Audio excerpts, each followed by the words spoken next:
Contemporary বলবো না, আমি খেয়াল করে দেখবে বলেছিলাম যে মোহাম্মদ বিন তুগলকের সময় দক্ষিণ ভারতে, মোহাম্মদ বিন তুগলকের সময় দিল্লি সুলতানি চলাকালীন আস্তে আস্তে দিল্লি সুলতানি ডিসইন্টিগ্রেটেড হতে শুরু করছে, ভেঙে যেতে শুরু করছে। তো সেই সময় অনেকগুলো কিংডমের পাশাপাশি বিজয়নগর বাহমনি নামে দুটো দক্ষিণ ভারতীয় রাজ্য তৈরি হয়েছিল। ম্যাপ দেখে বুঝতে পারবে বিজয়নগর আর বাহমনি ঠিক কোন কোন জায়গায় ছিল। কেমন? এটা বিজয়নগরের এলাকা, এটা বাহমনির এলাকা। বিজয়নগর হচ্ছে হিন্দু কিংডম, বাহমনি মুসলিম কিংডম। এবং এ প্রসঙ্গেই বলে রাখি, বাহমনি বলতে মোটামুটি 5টা প্রভিন্সকে বোঝাতো। কেমন? আহ বিজাপুর, গোলকোন্ডা, বিদার, আহমেদনগর আর বেরার। বেরারটা আমি এই মুহূর্তে কোথাও দেখতে পাচ্ছি না এখানে। তো এই 5টা নিয়েছিল হচ্ছে মোট বাহমনি কিংডমের এরিয়া। বিজাপুর, গোলকোন্ডা, আহমেদনগর, বিদার, বেরার। আমরা পরে বাহমনি যখন পড়বো দেখতে পাবো যে এই 5টা প্রভিন্স পরে ভেঙে ইন্ডিপেন্ডেন্ট হয়ে যাচ্ছে, দিয়ে সেখানে কারা কারা রুল করেছে সেটা পরের ব্যাপার, বাহমনি আমরা পরে পড়বো। কিন্তু বিজয়নগর বললে আমাদের এই জায়গাটাকেই মেনলি পড়তে হবে।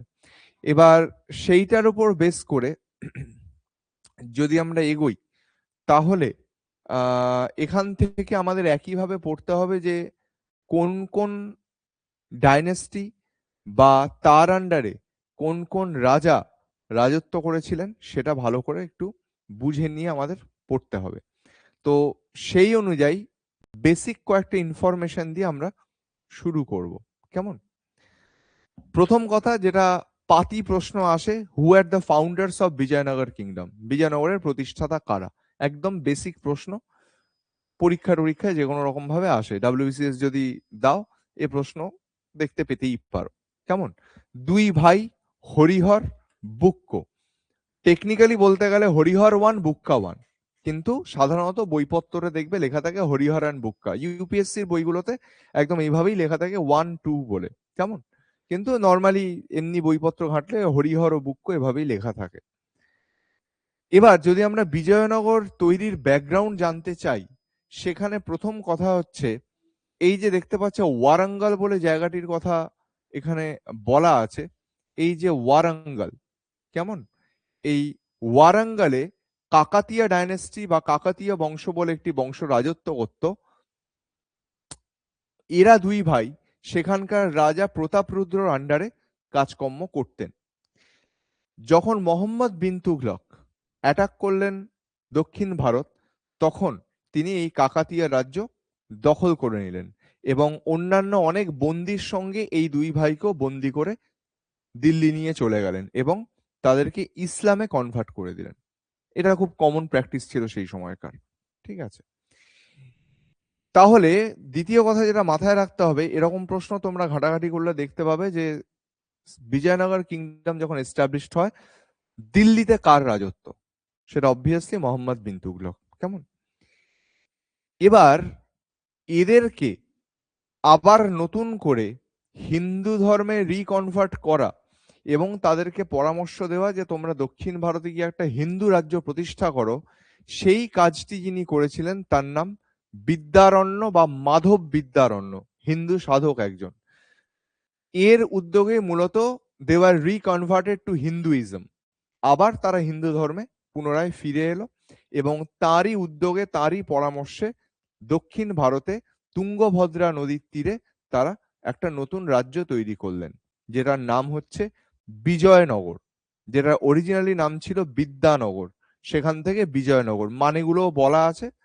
বিজয়নগর মানে বোঝাই যাচ্ছে বিজয় মানে জয় করা, আর বিদ্যা মানে তো বোঝাই যাচ্ছে। তো এইখান থেকে আস্তে আস্তে বিজয়নগরের সূত্রপাত আমরা বলতে পারি। দুটোতেই প্রশ্ন আসে, বিজয়নগরের ক্ষেত্রেও প্রশ্ন আসে, বাহমনির ক্ষেত্রেও প্রশ্ন আসে। এদের ক্যাপিটাল কি ছিল? বর্তমান কর্ণাটকের হাম্পি, এককালে নাম ছিল হস্তিনাপতি, কিন্তু হাম্পি নামটাই, যদি প্রশ্ন আসে হাম্পি নামটাই দেখতে পাবে, বর্তমান কর্ণাটকের হাম্পি। একই প্রশ্ন ঘুরিয়ে আসে যে Vijayanagar ruins are found at which place? বিজয়নগরের ধ্বংসাবশেষ কোথায় দেখতে পাওয়া যায়? একই উত্তর, হাম্পি। কেমন? আর বুঝতে পারছো দক্ষিণ ভারত অফিসিয়াল ল্যাঙ্গুয়েজটা কখনো কখনো জিজ্ঞেস করে তেলেগু। তো এটা খেয়াল রাখতে হবে। আমার এক বন্ধু এই মার্চ মাসে বিজয়নগর যাবে, আমাকে বলছিল যে যাবি নাকি যাবি নাকি, আমি বললাম, সময় সুযোগ তো হয়ে উঠবে না। তো ও জানি না কিভাবে ও ডাব্লিউসিএস গ্রুপে, এবং মানে আমি ওই বাবা মার যখন ওই লাইফ সার্টিফিকেট সই করে ওকে দিয়ে স্ট্যাম্পটা যেটা মারে, অ্যাসিস্ট্যান্ট সেক্রেটারি টু হ্যান ত্যান কি সব লেখা থাকে, বড় ভালো লাগে দেখে। বেশ ঠিক আছে যে একটা ভালো স্ট্যাম্প পড়ছে অন্তত। তো আহ, এই বেসিক ইনফরমেশন গুলো একটু মাথায় নিয়ে চলতে হবে বিজয়নগরের ব্যাকগ্রাউন্ড হিসাবে। এবার খেয়াল রাখতে হবে, যদি আমরা আরেকটু ভিতরের দিকে ঢোকবার চেষ্টা করি, আহ মোহাম্মদ বিন তুগলক যখন রুল করছেন, আমি একটু আগেই বলছিলাম যে তখন দিল্লি সুলতানির যে এরিয়াগুলো ছিল আস্তে আস্তে স্বাধীন হতে শুরু করে।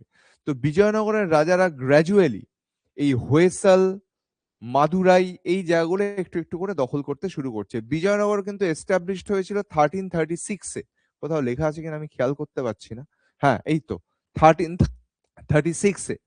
পরবর্তীকালে রাজারা আস্তে আস্তে কিন্তু এই জায়গাগুলোকে দখল করে নিচ্ছে, অর্থাৎ বিজয়নগরের টেরিটরি বাড়িয়ে তুলছেন। যেটা শুরুতেই বলছিলাম, বিজয়নগর আর বাহমানি পাশাপাশি হিন্দু কিংডম মুসলিম কিংডম একে অপরের সব সময়কার শত্রু ছিল। কেমন?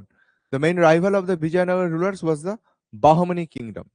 এবং কেন না, কয়েকটা ফার্টাইল এরিয়া ছিল, সেইগুলোকে কারা দখলে রাখবে তাই নিয়ে দুপক্ষের মধ্যে সব সময় ঝামেলা চলতো। সেই জায়গাগুলোর নাম এখানে দেখতে পাচ্ছ।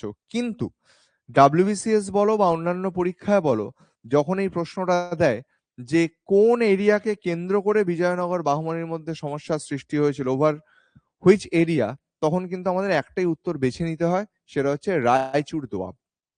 এই উত্তরটা বেছে নিতে হবে। অন্য যাই অপশনে থাকুক, এই মেন জায়গাটাই বেছে নিতে হবে, তুঙ্গভদ্রা আর কৃষ্ণা নদীর মাঝখানের অঞ্চল হিসাবে রায়চুর দোয়াব। আবারও বলছি যে মেইন এরিয়া অফ কনফ্লিক্ট যদি বলা হয়, তাহলে কিন্তু অলওয়েজ রায়চুর দোয়াব উত্তর করে আসতে হবে আমাদের। অন্য যাই জায়গার নাম থাকুক ওসব উত্তর করা যাবে না, একটাই জায়গার নাম উত্তর করে আসতে হবে। ঠিক আছে, তাহলে এগুলো হলো মোটামুটি বেসিক ইনফরমেশন। এইবারে বিজয়নগরে মোট 4টে রাজবংশ 1336 থেকে, যদি আমি 1565 অব্দি ধরি, কেন 1565 বললাম সেটা পরে বুঝতে পারা যাবে।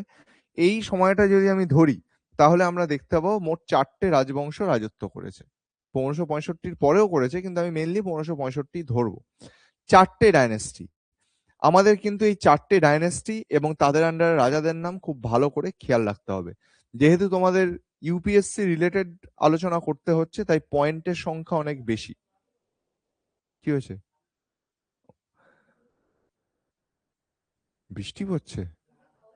ও আচ্ছা। চচ্চরে রোদ, চচ্চরে রোদ। এবছর বহুত, এবছর না গত বছর বহুত বৃষ্টি দিয়েছে। আর হ্যাঁ, সেই এলনিনোর কারণে প্রচুর বৃষ্টি হয়েছে। 4টে ডাইনেস্টির নাম আমাদের কিন্তু মাথায় রাখতে হবে, সঙ্গম, সালুফ, তুলুফ, আরভিডু। এই 4টের আন্ডারে কোন কোন রাজা গুরুত্বপূর্ণ রাজা, আমি আবারও বলছি, যেহেতু ইউপিএসসি রিলেটেড আলোচনা, সেহেতু তোমাদের অনেক বেশি ইনফরমেশন কিন্তু মাথায় রেখে চলতে হবে। কেমন? তো এই 4টে ডাইনাস্টির মধ্যে আমি তোমাদের বলেছিলাম 1565, দেখতে পাচ্ছ কত দূর অব্দি চলেছিল, তারও কিন্তু প্রায় আরো 80 বছর অব্দি চলেছে। কেমন? তো সেটাতে আমি আসবো, ধীরে সুস্থে বুঝতে পারবে। তো 4টে ডাইনেস্টির মধ্যে বিজয়নগরের রাজাদের 4টে রাজবংশের মধ্যে প্রথম নাম সঙ্গম বংশ। কেন এই সঙ্গম বংশ?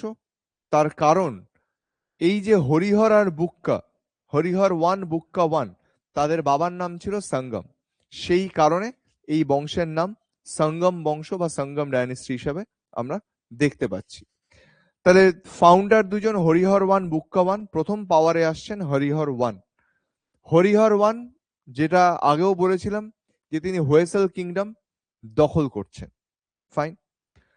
ডাব্লিউবিসিএস এ প্রশ্ন এসেছিল যে বিজয়নগরের কোন রাজার সময় থেকে বিজয়নগর আর বাহুমনির মধ্যে ঝামেলার সূত্রপাত, সেটা বুক্কা 1 অলওয়েজ।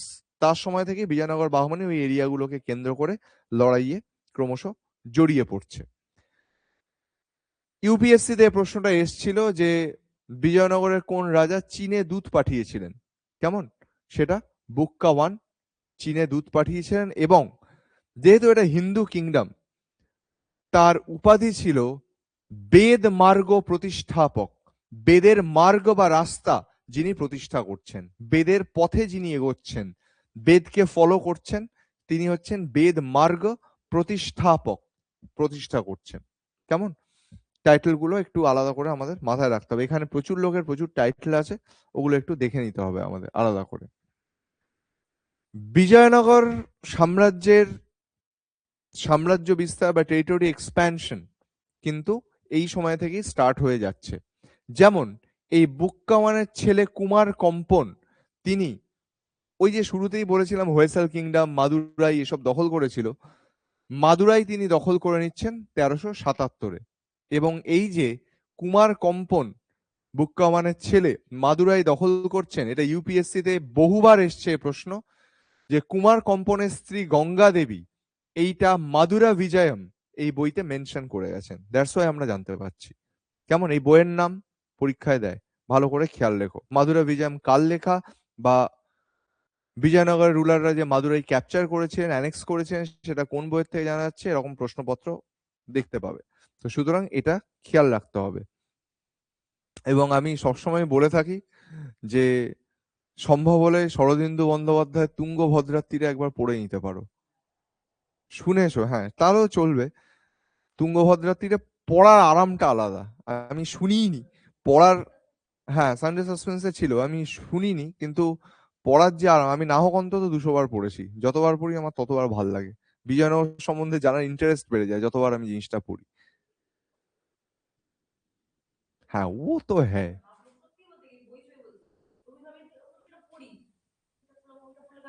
হ্যাঁ এটা ঠিক কথা, অস্বীকার করছি না, এটা হবেই। আমারও একই কথা, এই তো বই কিনেছি প্রচুর পড়ে আছে, কিন্তু আমি পড়ে উঠতে পারি না।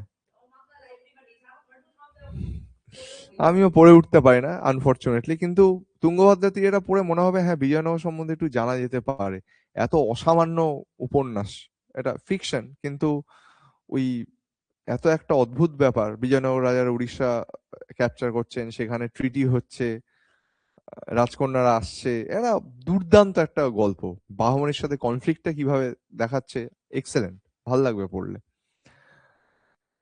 আচ্ছা, এবারে হ্যাঁ মানে সানডে সাসপেন্স হিসেবে শুনে নিতে পারো, খারাপ। আচ্ছা, আমি অত আর খেয়াল করিনি।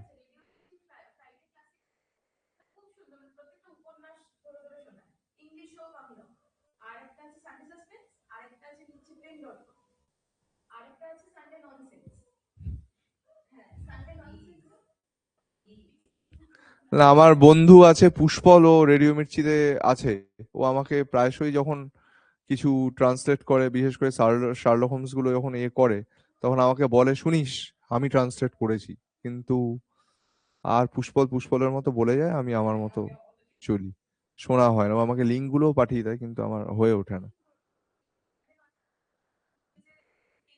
হ্যাঁ হ্যাঁ হ্যাঁ, ভাল লাগবে শুনলে, হ্যাঁ। দৃঘাংশু সুকুমার রায়।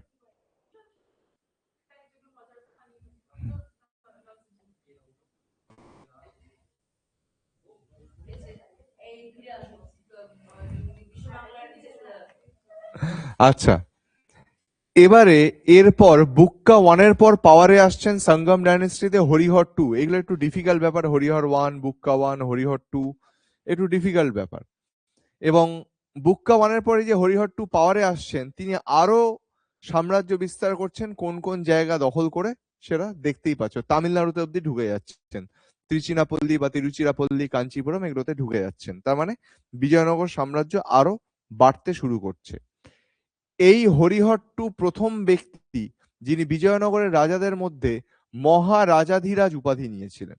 কেমন, তাহলে আগে একটা দেখলাম বেদমার্গ প্রতিষ্ঠাপক, এখানে আমরা দেখতে পেলাম মহারাজাধিরাজ।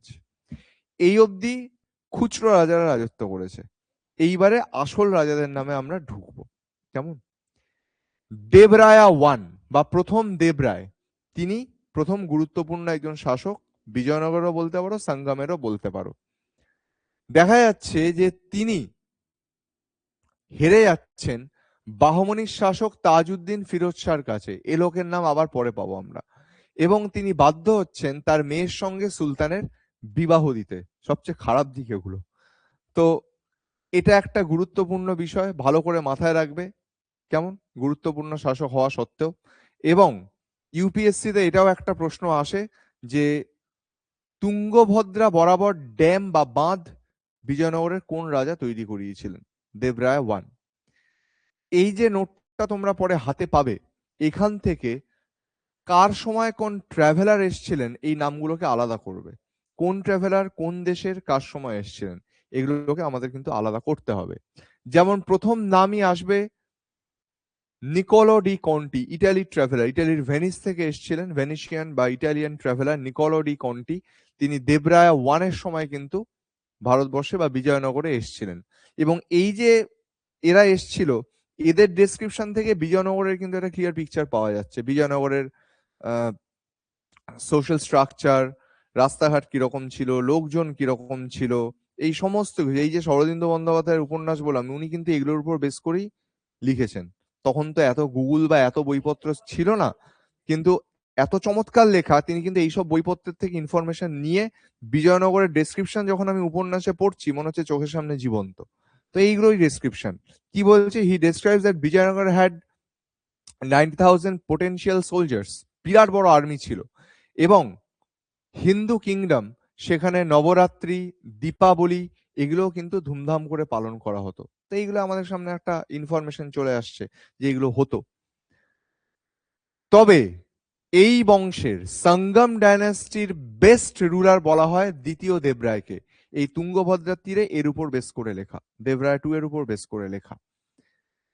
তিনি দূরদর্শী লোক ছিলেন। তিনি জানতেন যে আমাকে যদি আর্মি স্ট্রং করতে হয় তাহলে ওরম বাজবিচার করলে চলবে না, হিন্দু মুসলিম ওসব বাজবিচার করলে চলবে না।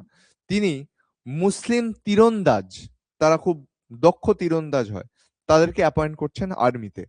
এবং তাদের থেকে এই জিনিসটা শেখার জন্য তিনি হিন্দু সোলজারদেরও নির্দেশ দিচ্ছেন যে যারা জানো না শিখে নাও, যতই মুসলিম হোক না কেন, এরা যেহেতু দক্ষ, এদের থেকে তোমাকে ট্রেনিং নিতে হবে।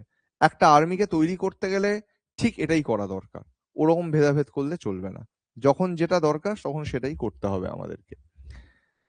দ্বিতীয় দেবরায়ের কয়েকটা উপাধি দেখবে ইউপিএসসি প্রশ্নপত্র খুললে এগুলো আসে, যে দ্বিতীয় দেবরায়ের টাইটেল কি ছিল বলে 4টে নাম দেবে, দিয়ে এর মধ্যে কোনটা কোনটা 1 2 3 2 3 4 1 2 এরম ভাবে অপশনগুলো দিয়ে দেয়।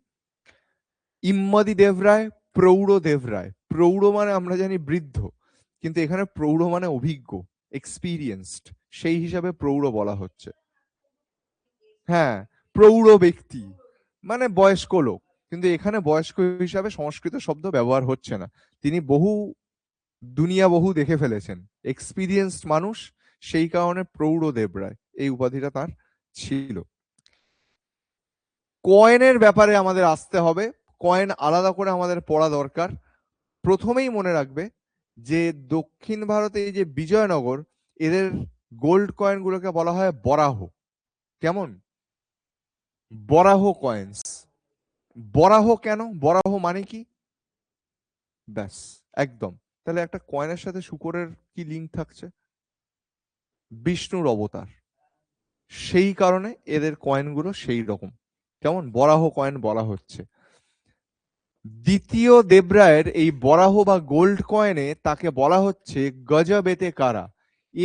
এই প্রশ্ন সমস্ত জায়গায় পাবে। গজবেতে কারা কার টাইটেল? এলিফ্যান্ট হান্টার বা হস্তি শিকারী দ্বিতীয় দেবরায়ের টাইটেল। তোমরা যদি সলভ করতে থাকো এই গজবেতে কারা কার টাইটেল, যে কোনো সাইটে যে কোনো বইপত্রে এই প্রশ্নটা পাবেই পাবে, যে কার টাইটেল ছিল গজবেতে কারা, এলিফ্যান্ট হান্টার। কেমন? এবং তিনি সংস্কৃততে একটি বইও লিখছেন, মহানাটক শুদ্ধ নিধি। বই বইপত্রের নামগুলো এবং ট্রাভেলারদের নামগুলো অবশ্যই খেয়াল করে করে আমাদের চলতে হবে। ঘটনা হচ্ছে যে বিজয়নগরের রাজারা কে কোন ধর্মের ফলোয়ার ছিলেন, মোস্টলি তারা কিন্তু বৈষ্ণবিজমের ফলোয়ার ছিলেন। কিন্তু কিছু কিছু ব্যতিক্রম দেখা যায়, যেমন হি ফলোড শৈভিজম, শিবের উপাসক ছিলেন। কেমন? যদিও কি বলা হচ্ছে, টলারেন্স ইন রিলিজিয়াস ভিউজ, বাজবিচার ছিল না, তিনি সব রকম ভাবেই কিন্তু ধর্মীয় ব্যাপারগুলোকে গুরুত্ব দিতেন। পড়ে রাখতে পারো, জরুরি ব্যাপার, যে তিনি বিজয়নগরে একটা মস্ক তৈরি করিয়েছিলেন হিন্দু রাজা হওয়া সত্ত্বেও, এবং সেখানে খেয়াল রাখতে হবে, order that a copy of Quran be placed before his throne. তার রাজত্বে যে মুসলিমরাও ছিল তাদেরও যে তিনি গুরুত্ব দিচ্ছেন, এটা তার প্রমাণ যে আমি সবাইকে, ওই যে রিলিজিয়াস টলারেন্স, সেইটা তার প্রমাণ এখান থেকে আসছে। আমি দেবরায় 1 এর বেলা বলেছিলাম Italian traveller Niccolo de Conti, Devaraya 2 এর বেলা পারস্যের পর্যটক আব্দুর রাজ্জাক। কেমন? বলা নেই, আচ্ছা একটু বলে রাখি মুখে, সেটা হচ্ছে আমি কোথাও একটা প্রশ্ন দেখেছিলাম যে আব্দুর রাজ্জাককে বিজয়নগরে পারস্যের কোন রুলার পাঠিয়েছিলেন। ঠিক আছে, তো সে নামটা মনে রাখা এমন কিছু কঠিন ব্যাপার না, চমৎকার নাম, শাহরুখ। ঠিক আছে, পার্সিয়ান রুলার শাহরুখ, তার দূত হিসাবে আব্দুর রাজ্জাক দেবরায় 2 এর সময় এসেছিলেন। এটা কোথাও একটা প্রশ্ন এসেছিল, আমি দেখেছি। তো হ্যাঁ একদম, তো অসুবিধা নেই কিছু। তো হ্যাঁ, আবার পরীক্ষার সময় এসআরকে অপশন খুঁজো না, তাহলে ঘেঁটে যেতে হবে। তো এটা বলে রাখলাম, দেখেছিলাম কোন একটা পরীক্ষায় আসতে যে কোন পার্সিয়ান রুলার আব্দুর রাজ্জাককে বিজয়নগরে পাঠিয়েছিলেন, তো পার্সিয়ান রুলার শাহরুখ। ঠিক আছে, দ্বিতীয় দেবরায়ের পর আমরা দেখতে পাচ্ছি যে সেরকম গুরুত্বপূর্ণ শাসক আর কেউ ছিলেন না, ফলত ছোট ছোট করে অনেকে ক্ষমতা দখলের চেষ্টা করছে। এই যে সিভিল ওয়ার কথাটা মেনশন করা আছে, অর্থাৎ গৃহযুদ্ধ, নিজের এলাকাতে অনেক রকম ক্ষমতার দখল নিয়ে লড়াই চলতে শুরু করেছিল। আলটিমেটলি 1485-এ ক্ষমতা দখল করলেন চন্দ্রগিরি শাসনকর্তা এবং বিজয়নগরের রাজাদের ফিউডেটারি বা সামন্ত, তাদের অধীনস্থ নরসিংহ সালুভ। তিনি ক্ষমতা দখল করলেন এবং দ্বিতীয় বংশ সালুভ ডাইনেস্টি স্টার্ট হচ্ছে। হিসাব মতো এই বংশের শেষ শাসক ছিলেন দ্বিতীয় বিরূপাক্ষ। আমি এখানে মেনশন করিনি, দেবরায় 2 এর পর তার পুত্র মল্লিকার্জুন সিংহাসনে বসেছিলেন। এগুলো খুব বিরাট গুরুত্ব কিছু নেই, আলটিমেটলি এরা কেউই বিরাট পাওয়ারফুল কেউ ছিলেন না। আলটিমেটলি এই নরসিংহ সালুভ ক্ষমতা দখল করে নিলেন, দ্বিতীয় বিরূপাক্ষ সঙ্গম ডাইনাস্টির লাস্ট কিং ছিলেন। কেমন? এবং খেয়াল রাখতে হবে, আমি তোমাদের শুরুতেই বলেছিলাম যে বাহমানি কিংডম 5টা প্রভিন্স নিয়ে তৈরি, বিজাপুর, আহমেদনগর, গোলকুন্ডা, বিদার, বেরার। সঙ্গম ডাইনাস্টি শেষ আর decline of the Bahmani kingdom and its disintegration into 5 states একই সময় হচ্ছে। সঙ্গম বংশ শেষ হচ্ছে, বাহমানির 5টা প্রভিন্স আলাদা আলাদা ভাবে ভেঙে স্বাধীন হয়ে যাচ্ছে, বাহমানি কিংডম আর ইউনাইটেড থাকছে না। মোটামুটি একই টাইমে এটা ঘটতে আমরা দেখতে পাচ্ছি। তাহলে এটা গেল বিজয়নগরের ফার্স্ট ডাইনেস্টি, সঙ্গম ডাইনেস্টি। নরসিংহ সালুভ ক্ষমতা দখল করলেন, এই ডাইনেস্টির বিরাট কোনো গুরুত্ব নেই, 3 লাইনে ডাইনেস্টি শেষ। কেমন? সেটা মেকআপ দেবে পরের ডাইনেস্টিটা। ঠিক আছে, সেটা অবভিয়াসলি পরের ডাইনেস্টিটা মেকআপ করবে, আসল লোক ওখানে বসে আছে। তো সালুভ ডাইনেস্টির ফাউন্ডার যেভাবে বলেছিলাম নরসিংহ সালুভ। একটা প্রশ্ন বিসিএস এ দিয়েছিল, হু শিফটেড হিজ ক্যাপিটাল বা which Vijayanagar king shifted his capital to Chandragiri, সেটা Narasimha Saluva, otherwise always capital Hampi. ঠিক আছে, বা এভাবেও প্রশ্ন এসেছিল, who was the ruler of Chandragiri, একই উত্তর নরসিংহ সালু।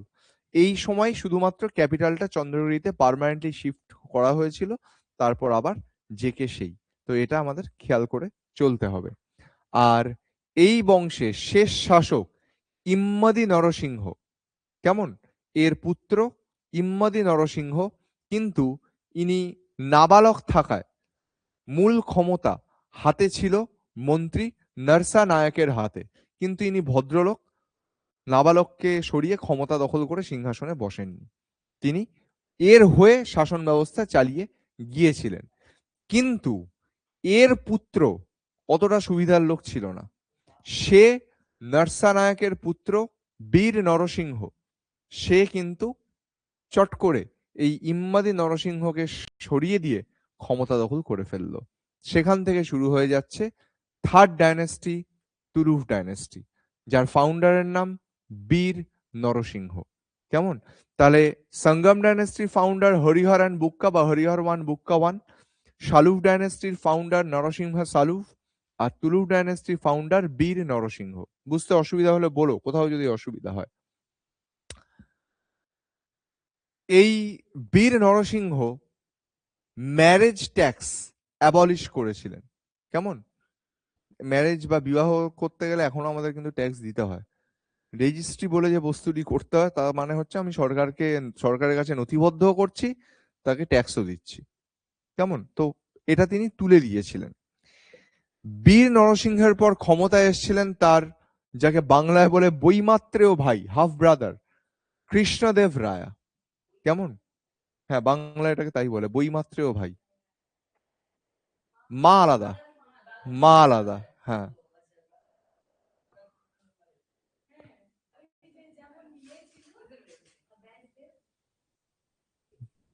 এত এত ইনফরমেশন আমার আবার জানা নেই। আমিও জানি না, আমারও ইনফরমেশন মানে পিছতে পিছতে ব্যাচ দেবে, অত দূরে এক্সাম্পল চলে যাবে বুঝিনি। হ্যাঁ, অতটা বুঝিনি। আমার কাছে একটা চমৎকার এক্সাম্পল আছে, শাহিদ কাপুর, ঈশান খট্টর।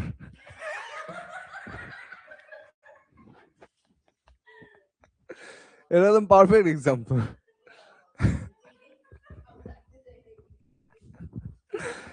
ব্যাসদেবকে টেনে এনে লাভ আছে?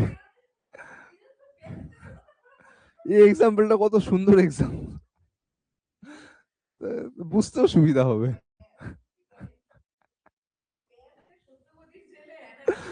আগে আমাকে মহাভারত পড়তে হবে, তারপরে রিলেট করতে পারবো। না, তোমার ইনফ্লুয়েন্স ভালোই খেটেছে।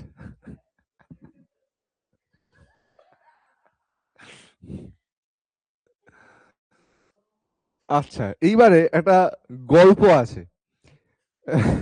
বীর নরসিংহ চাননি যে কৃষ্ণদেব রায় ক্ষমতায় বসুক।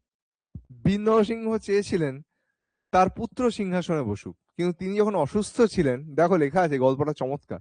বীর Narasimha was dying in 1509. He asked his minister Timma Salu to blind his younger brother Krishnadeva Raya. তা ভাইকে অন্ধ করে দাও, আমার ছেলে যাতে বসতে পারে, so that his own 8-year-old son could become king of Vijayanagar. কিন্তু এই যে থিম্মা সালু, সে রিয়ালাইজ করেছিল যে কৃষ্ণদেব রায়ের অনেক বেশি বসার জন্য দক্ষ, পোটেনশিয়ালিটি অনেক বেশি। Thimma brought the king a pair of she-goat eyes and informed him that he had killed Krishnadeva রায়। অসুস্থ লোক মরবার আগে ওই শান্তিতে মরেছে, এবং খুব স্বাভাবিকভাবে কৃষ্ণদেব রায় পাওয়ারে আসছে। ঠিক আছে, এটা একটা অদ্ভুত গল্প। দেখলাম যে গল্পটা দিয়ে রাখা ভালো, যদি কোনোভাবে পেঁয়াজি মেরে পরীক্ষায় দিয়ে দেয় তো মুশকিল আছে। তো আমি যার জন্য দিয়ে রেখেছি পয়েন্টটাকে। ঠিক আছে, খেয়াল রাখতে হবে। হ্যাঁ, আজকাল পরীক্ষার ব্যবস্থা এবং পরীক্ষার প্রশ্নপত্র দেখে ওগুলোই মনে হয় আমার। কৃষ্ণদেব রায়া তুলুভ ডাইনেস্টির বেস্ট কিং তো বটেই, greatest of all the Vijayanagara rulers. গোটা বিজয়নগরের 4টে ডাইনেস্টি মিলিয়ে সর্বশ্রেষ্ঠ শাসক। কেমন? উফ,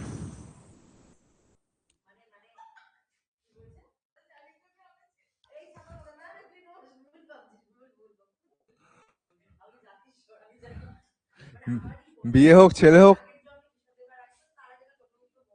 বিয়ে হোক ছেলে হোক, খাওয়া দাওয়াটা কবে হবে?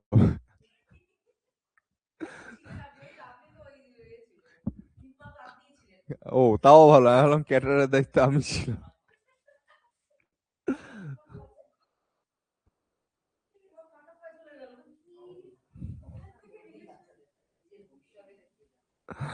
আচ্ছা, এইবারে দুনিয়ার পয়েন্ট কৃষ্ণদেব রায় সম্বন্ধে খেয়াল রাখতে হবে। এখান থেকে ভুরি ভুরি প্রশ্ন কিন্তু পরীক্ষায় দেয়। প্রথম কথা, যে রায়চুর দোয়াব নিয়ে বিজয়নগর আর বাহমনির এত কনফ্লিক্ট, কৃষ্ণদেব রায় সেই রায়চুর দোয়াব আরামসে দখল করে নিচ্ছেন। কেমন? এবং উপাধি নিচ্ছেন, দেখো লেখাই আছে, খুবই লম্বা চওড়া উপাধি। যবন রাজ্য, আমি বাংলা করেই মুখে বলছি, স্থাপনাচার্য। হ্যাঁ, যবন রাজ্য স্থাপনাচার্য। হ্যাঁ, এটা এরকম কায়দা করে মনে রাখা সম্ভব না। যবন মানে মুসলিমদেরকে যবন বলা হয়। কেমন? এই যে বাংলায় যবন কথাটা, এই যবন বলতে মুসলিমদেরকে বোঝানো হয়। আগে গ্রিকদের যবন বলা হতো, তারপর মুসলিমদের বলা হচ্ছে। কেমন?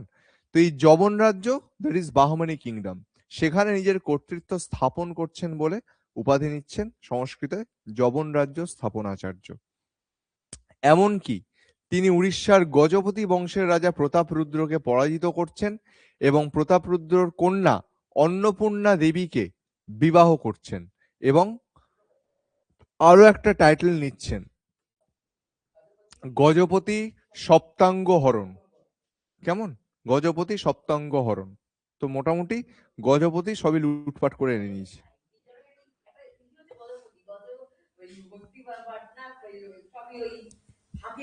হ্যাঁ, একেবারে।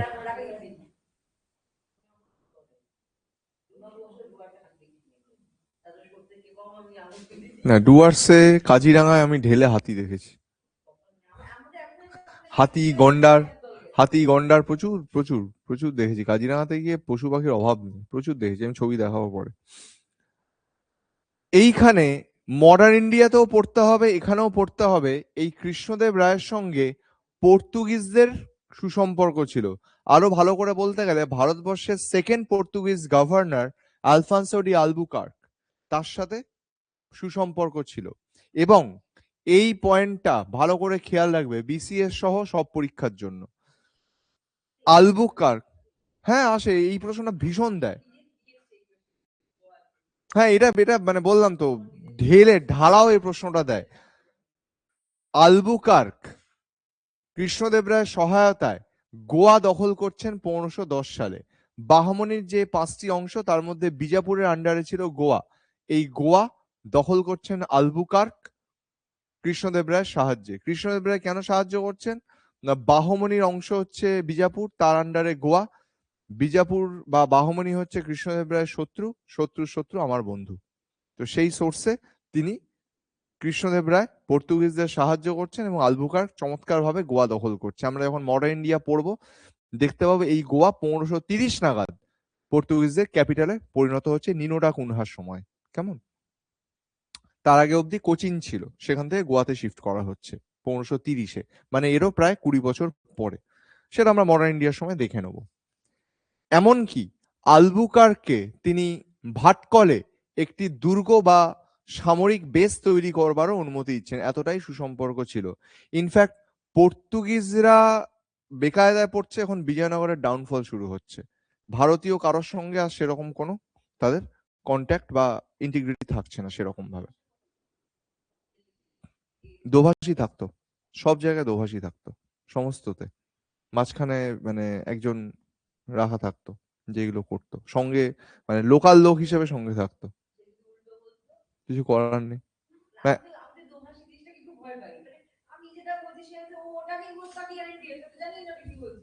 সেটা 16 আনা সম্ভাবনা আছে, কিন্তু ওই রাজা গজা,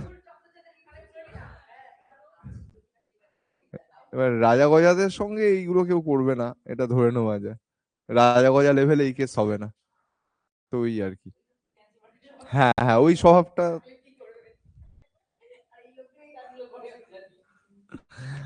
আচ্ছা, দেবরা 1-এর বেলায় বলেছিলাম নিকোলোডি কন্টি, দেবরা 2-এর বেলায় বলেছিলাম আব্দুর রাজ্জাক।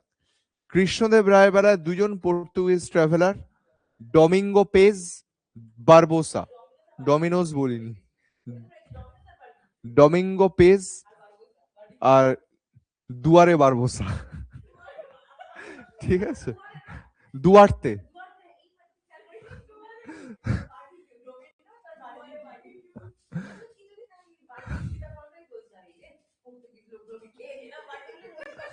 ইচ্ছেও বড় কথা হচ্ছে, আমি তোমাদের আগের ক্লাসে বলেছিলাম বাংলা বই বিশেষ করে জীবন মুখোপাধ্যায়তে এটা পায়েস, পায়েস লেখা থাকে, পায়েস লেখা থাকে, পায়েস বা পায়েস এরকম করে লেখা থাকে।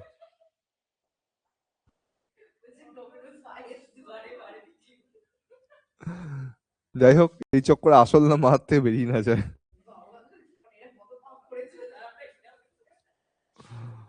তাহলে এই দুজন ট্রাভেলারের নামও কিন্তু ভালো করে আমাদের খেয়াল রেখে কিন্তু চলতে হবে, ঠিক আছে? আরেকটা গল্পের কথা আমার মনে পড়ছে, সুনীল গঙ্গোপাধ্যায় একটা ক্যারেক্টার আছে কাকাবাবু, তার একটা উপন্যাস আছে বিজয়নগরের হিরে, দুর্দান্ত, ওটাও আর একটা চমৎকার লেখা। এটা আমার মানে পড়ে খুব ভালো লেগেছিল। আচ্ছা, কৃষ্ণদেব রায়ের ওই সমস্ত জবন রাজ্য টবন রাজ্য ছাড়াও আরো কয়েকটা উপাধি ছিল, অভিনব ভোজ, অন্ধ্রভোজ, এই শ্রেষ্ঠ টাইপের বোঝাতে গেলে কেমন। তিনি শুধুমাত্র রাজ্য দখল করা ইত্যাদির মধ্যে নয়, পড়াশোনা জানা, সাহিত্যিক গোছের লোক ছিলেন। তার সভায় 8জন স্কলার বা কবি বলা ভালো, পোয়েট, অষ্টদিগ্গজ প্রেজেন্ট ছিলেন। এইগুলো না অনেক সময় গুলিয়ে যায়, একটার সাথে গুলায় অষ্টপ্রধান। অষ্টপ্রধান হচ্ছে শিবাজির কাউন্সিল অফ মিনিস্টার্স, আর এটা অষ্টদিগ্গজ, দিগ্গজ মানে পণ্ডিত লোক, আমরা এটা জানি। তাই অষ্টদিগ্গজ কৃষ্ণদেব রায়ের সভায় ছিল। 8জনের নাম মনে রাখা পসিবল না কোনো অবস্থাতেই। একজনের নাম মনে রাখতেই হবে, আলাসানি পেড্ডান, কেমন। তাকে বলা হয় অন্ধ্র কবিতা পিতামহ বা the grandfather of Andhra poetry.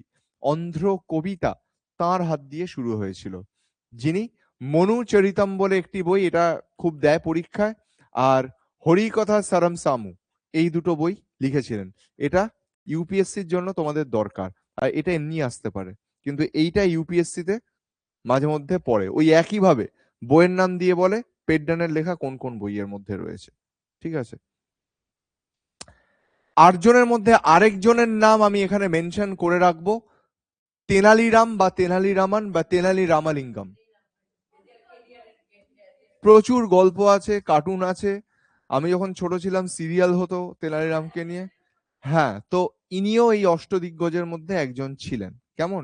এবং তার একটি বইয়ের নাম পান্ডুরঙ্গা মাহাত্ম্যম, এটা নিয়ে সাউথে সিনেমাও হয়েছে, পুরনো সিনেমা, এটা নিয়ে সিনেমাও হয়েছে। তো এই দুটো নাম অন্তত অষ্টদিগ্গজের মধ্যে থেকে আমাদের মাথায় রাখতে হবে, ইনক্লুডিং দেয়ার বইপত্র, ঠিক আছে। কৃষ্ণদেব রায় নিজে সাহিত্যিক ছিলেন, ভালো করে খেয়াল রাখবে। তেলেগু ভাষায় লিখেছিলেন আমুক্ত মাল্যদা, সংস্কৃতে লিখেছিলেন একগাদা বই, জাম্ববতী কল্যাণম, উষা পরিণায়ম, এই অবধি পরীক্ষায় কমনলি আসে। এই 3টে বই অহরহ দেখতে পাবে। ইউপিএসসির দিকে যদি তাকাই, মদালসা চরিত্র, শতভারু পরিণয় আর রসমঞ্জরি, এই বইগুলোর নাম আলাদা করে ইউপিএসসির জন্য মাথায় রাখতে হবে, কেমন। সত্যভাদু পরিণয় আর রসমঞ্জরি, এই দুটো নাম, আর ওদিকে মদালসা চরিতা, এই নামটা আমি দেখেছি আসতে, কেমন। এই 3টে নাম আলাদা করে ইউপিএসসির ক্ষেত্রে মাথায় রাখতে হবে, বাকি 3টে নাম আসতেই থাকে। আমুক্ত মাল্যদা নিয়ে ডাব্লিউবিসিএস এর গত 10-12 বছর প্রশ্ন ঘাটলে দেখবে আমুক্ত মাল্যদা কে লিখেছে, আমুক্ত মাল্যদা কোন ভাষায় লেখা, বহুবার এই প্রশ্ন দিয়ে ভর্তি করে দিয়েছে, হয় কোন ভাষায় লেখা নয় কে লিখেছে, বিসিএস এ দিয়ে দিয়ে ভরিয়ে দিয়েছে। তো সুতরাং একটু খেয়াল রেখে দেবে এই জিনিসটা। আর্কিটেকচারের ক্ষেত্রে তিনি কৃষ্ণস্বামী টেম্পল, হাজারা রামাস্বামী টেম্পল এবং দ্য মোস্ট ইম্পর্টেন্ট থিং ভিঠল স্বামী টেম্পল, এইটা আসল ইউনেস্কো ওয়ার্ল্ড হেরিটেজ সাইটের আন্ডারে পড়ে এখন। এইটা আসল, এই মন্দির যেটা দেখতে পাচ্ছ নিচে, বিঠল স্বামী টেম্পল, এই 3টে মন্দির অন্তত খেয়াল রাখতে হবে, বিশেষ করে বিঠল স্বামী টেম্পল আর হাজারা রাম বা হাজারা রামাস্বামী টেম্পল, এই দুটো নাম তো ভালো করে খেয়াল রাখতে হবে মন্দিরের ক্ষেত্রে, কেমন। বুঝতেই পারছো একটা কাজ করে গিয়েছিলেন তিনি। তাছাড়া ইউপিএসসি তে একদম বাঁধা ধরা প্রশ্ন এটা আসে, নাগালাপুর এই শহরটি কে তৈরি করেছিলেন বা কার স্মৃতির উদ্দেশ্যে তৈরি করেছিলেন। কৃষ্ণদেব রায় এটা তৈরি করেছেন তার মা নাগাম্বা দেবীর স্মৃতির উদ্দেশ্যে, ভালো করে খেয়াল রাখবে, কেমন। এটা কিন্তু খেয়াল রাখার দরকার। নিজেরা যদি প্রশ্নপত্র ঘাঁটো দেখবে স্টেটমেন্ট বেসড কয়েকটা প্রশ্ন আছে, তার মধ্যে এই স্টেটমেন্টটা দিয়ে প্রশ্ন আসতে আমি অনেক জায়গায় দেখেছি, স্টেটমেন্ট বেসড কোয়েশ্চেন, কেমন। South Indian mathematician Nilakantha Somayaji also lived in his empire, বা কোর্টও বলতে পারো। এটা আবারও বলছি, আমি প্রশ্ন ঘাঁটতে গিয়ে বা যখন প্রশ্ন সেট করি তখন দেখেছি এটা তিনটে স্টেটমেন্ট দেয়, দিয়ে বলে কৃষ্ণদেব রায় সম্বন্ধে এর মধ্যে কোনটা ঠিক, তার মধ্যে এই স্টেটমেন্টটা দেওয়া থাকে। সুতরাং এটা আলাদা করে আমাদের মাথায় রাখতে হবে। কেমন? এটা না জানলে করা মুশকিল আছে, সুতরাং এটা আলাদাভাবে মেনশন করে রাখা দরকার আমাদের। ওকে, আমি আগেই বলেছিলাম যে বিজয়নগরের রাজারা বৈষ্ণব ছিলেন, শৈব ছিলেন, অনেক কিছু মিলিয়ে ঝুলিয়ে ছিলেন, কিন্তু Krishnadeva Raya was the first person to be formally initiated into the Vaishnava sect. তার সময় থেকে বৈষ্ণব ধর্ম বা বৈষ্ণবের ধর্মের ফলোয়ার হওয়া বা পালন করা ঠিক ঠিক ভাবে শুরু হচ্ছে বলা যেতে পারে। কৃষ্ণদেব রায় মোটামুটি দেখতেই পাচ্ছ লাইন দিয়ে পয়েন্ট, প্রত্যেকটা পয়েন্ট কিন্তু ইকুয়ালি ইম্পর্টেন্ট। কৃষ্ণদেব রায়ের পর সেরকম দম আর কোনো রাজা দেখাতে পারেননি। মোটামুটি আরবিডু ডাইনেস্টি একদম লাস্ট ডাইনেস্টি অব্দি কৃষ্ণদেব রায়ের পর আর কেউ সেরকম ছিলেন না, কেউ না। সুতরাং আমাদের খেয়াল রাখতে হবে এখানে কৃষ্ণদেব রায়ের পর যিনি পাওয়ারে আসছেন তার নাম অচ্যুত দেব রায়, এবং অচ্যুত দেব রায়ের পর পাওয়ারে আসছেন সদাশিব রায়।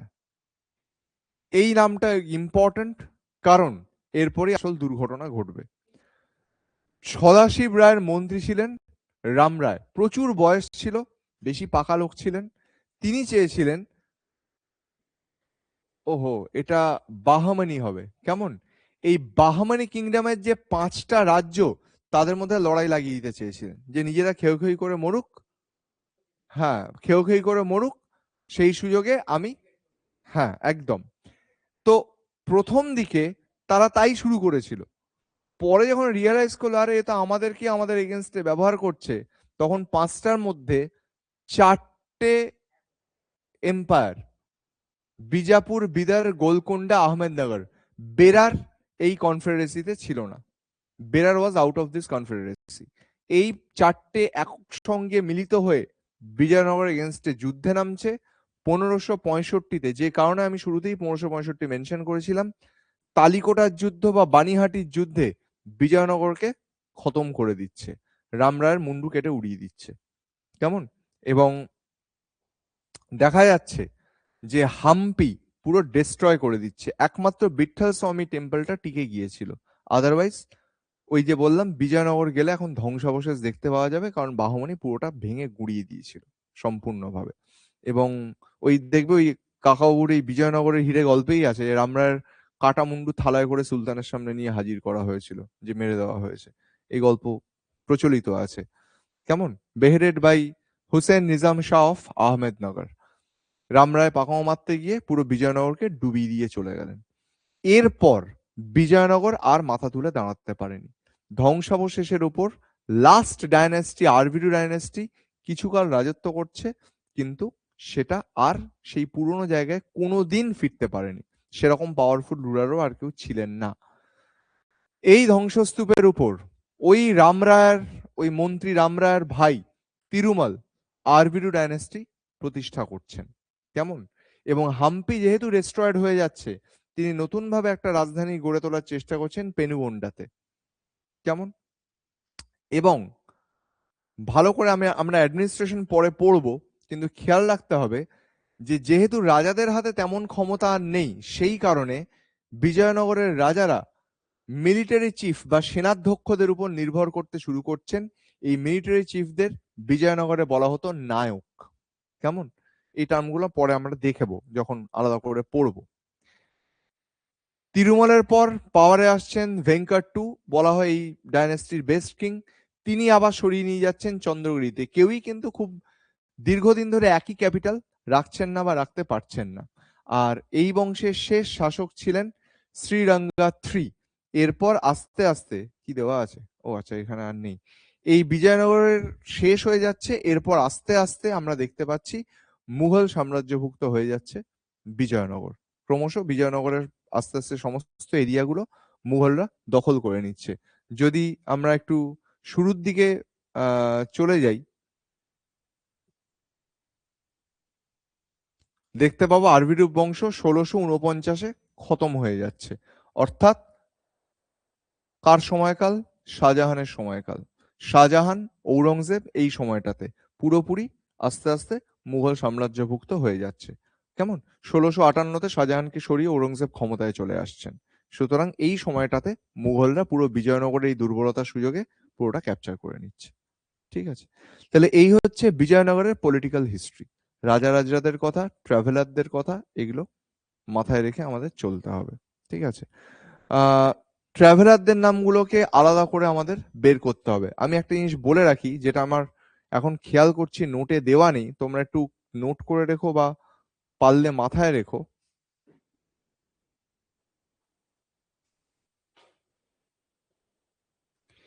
এই যে আহ অচ্যুত দেবরায়, এই অচ্যুত দেবরায়ের সময় আরেকজন ট্রাভেলার, পর্তুগিজ ট্রাভেলার এসেছিলেন, তার নাম নুনিজ, কুকিজ। ঠিক আছে? অচ্যুত দেবরায়, তার সময় একজন পর্তুগিজ ট্রাভেলার এসেছিলেন, তার নাম নুনিজ।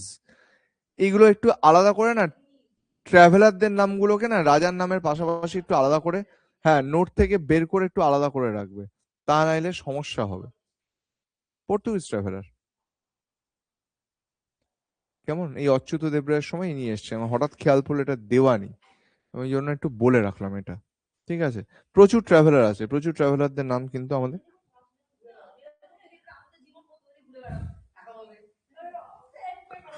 না, ঘুরতে শুধু আসেনি, ঘুরের পর বই লিখে গেছে।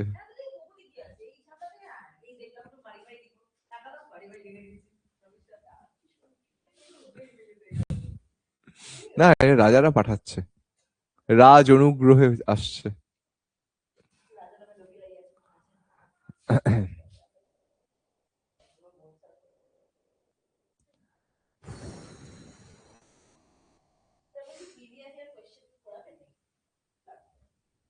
করাতেই পারি, অসুবিধার কিছু নেই। আমি মিডিভালটা একটু শেষ করে নি তাহলে। মিডিভালটা তো আর খুব বেশি বিরাট বাকি নেই। এনশিয়েন্ট আর মিডিভালটা শেষ করে নি। মিডিভ এনশিয়েন্ট শেষ হয়েছে, মিডিভালটাতে আর ওই তোমার শিবাজি, মারাঠা, এগুলো একটু বাকি আছে সম্ভবত, ভক্তি সুফি এগুলো বাকি আছে। এগুলোকে খতম করে নিয়ে আমি ইয়েতে চলে যাব, প্রিভিয়াস ইয়ারে চলে যাব। তোমার সেই গতবারও করিয়েছিলাম না প্রিভিয়াস কোশ্চেন আলোচনা? করিয়েছিলাম, করিয়েছিলাম। ঠিক আছে, আমি, না ছিল না। না, ওটা না, মানে না না, ইয়ার ওয়াইজ যে পরীক্ষায় প্রশ্নগুলো এসছে সেইগুলোকে সলভ করা। সে তো আমার মানে করিয়ে দেওয়াই যাবে, কোনো সমস্যার ব্যাপার নেই, করিয়ে দেবো, নিশ্চিতভাবে করিয়ে দেবো। আচ্ছা, এইবারে উম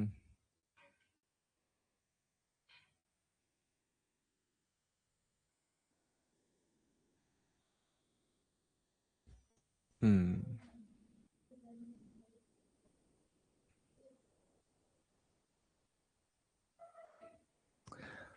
বিজয়নগরের আমরা পলিটিক্যাল হিস্ট্রি পড়লাম, এইবারে সবচেয়ে খারাপ জিনিস পড়তে হবে, কারণ এইটা পড়তে ভালো লাগবে না, কিন্তু এগুলো ডাব্লিউবিসিএস মেন্স বলো বা ইউপিএসসি বলো, এখান থেকেই মূলত প্রশ্নগুলো আসে।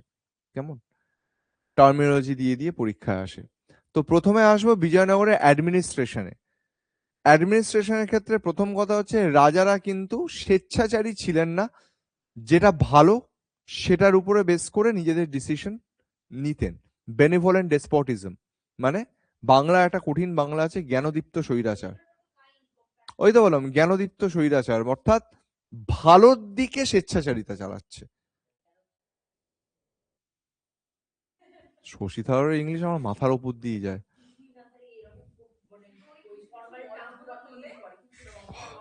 আমি মাঝে মধ্যে ওই ভিডিওতে, রিল ফিল গুলোতে দেখি, তো কি সব বলে, আমি ওগুলো মানে বুঝতে তো বলে কি করে, আমি তাই বুঝে উঠি।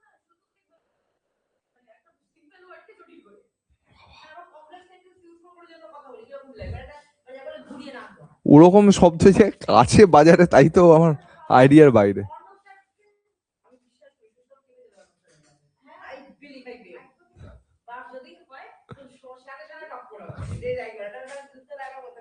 না না, অর্ণবের ভালো, আমি জানি, আমি অর্ণবের সঙ্গে তো দীর্ঘদিন কাজ করেছি, আমি জানি যে কিরকম, আরো আগে, বহু আগে স্টেটসম্যানে ছিল দীর্ঘদিন, যার জন্য ওকে ভাষার উপর দখল তো রাখতেই হয়েছে। আমি জানি অর্ণবের, আমি পড়ানো দেখেছি, পাশে ক্লাস করিয়েছি একই সঙ্গে শিলিগুড়িতে। আমি জানি অর্ণবের ব্যাপার অন্য রকমের। এবার সব জায়গায় তো আর সেই দেখানো যায় না ব্যাপারটা, কিন্তু জানি আমি অর্ণব অন্য ধাতুর জিনিস।